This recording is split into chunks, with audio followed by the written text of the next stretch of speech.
Watching the bees' behaviour, like Randy says, make sure the bees aren't all looking at you. Nice gentle movements, slow over the top of the hive.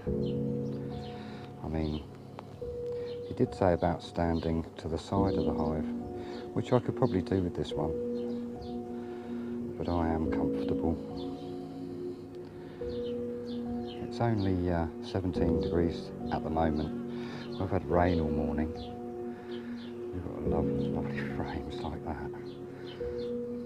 So just checking this other side, just looking for that queen, not that it should be on here, just checking for any queen cells.